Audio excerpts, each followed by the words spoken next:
Good morning, everyone. I'm Councilmember Corey Johnson, Chair of the City Council's Committee on Health, and I want to thank you all for joining us for today's hearing on Introduction 1233, legislation that I am co-sponsoring with Councilmember Rosie Mendez.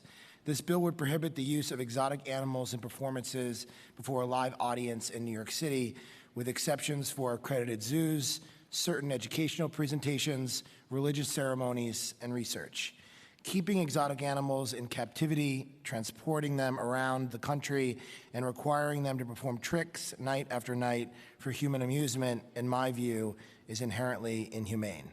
Although these practices are regulated by federal law, as well as a local permitting process, I am not convinced that these measures have done enough to protect these animals. A growing number of municipalities around the country have enacted stricter regulations or outright prohibitions on the use of exotic animals in circuses and other performances. I believe New York City should join these other cities and towns in standing up for exotic animals.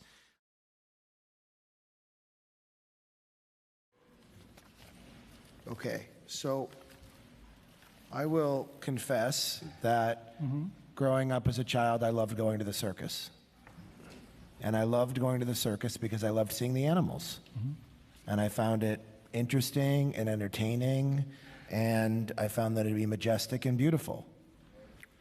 But as a small child, or a teenager, or even as a young adult, I'm not sure that I fully understood the implications of what it meant to have an exotic animal traveling the country, being confined, being trained and broken down and treated in certain ways.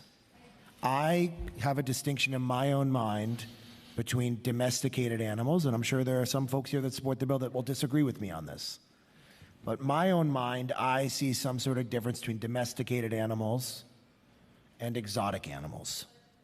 I would, Mr. Chairman, I would also... Let me finish my statement and then you can respond.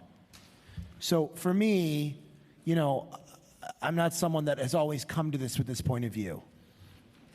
I'm someone that, through my own research and reading and my own sensitivity, has come to believe that exotic, wild animals should likely not be used for these purposes. And I am not here to say that everyone who works in the circus is a terrible person and a bad person. I'm not here to say that.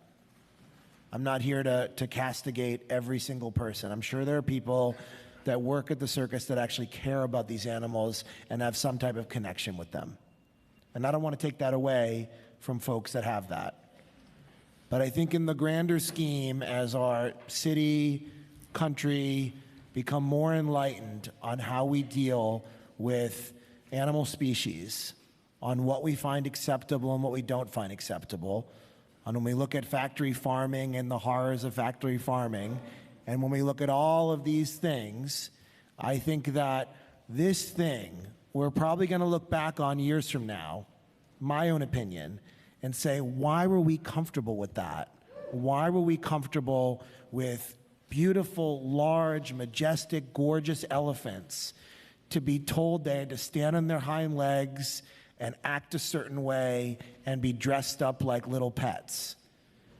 For me, I feel uncomfortable with that. And all of the incidents that have occurred over the years, the citations that have been levied, the instances of animals escaping, of videos being shown, this is not just the feel-good thing you see when you see these elephants come out on stage. It's not just that. It's more than that. It's an industry. There is money. People are being entertained. And sometimes it's hard to look at the whole picture. It's uncomfortable to look at the whole picture. This is not the only animal issue. We have, last year, over 40,000 animals that were put up for adoption in New York City in our shelters, 7,000 of which were euthanized, and that's a tragedy. There are a lot of things we need to look at, but for me, this is what I feel most comfortable with. As a legislator, I have to wake up every day and look myself in the mirror and feel like I did the right thing and I lived by my conscience. I had to put my head down at the pillow at night and think the same thing. I'm not always perfect in how I do that, but I have to feel comfortable. And this makes me feel uncomfortable. What I've seen and learned and heard makes me feel uncomfortable. And in the largest city in the United States, I think we need to set the tone and example for the rest of the country. Thank you all for testifying today. We're going to move on to the next panel.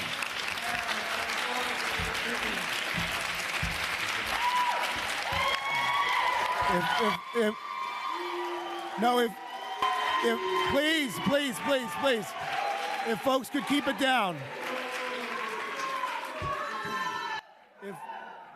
If folks can keep it down, please. Okay, so we're going to go to the next panel.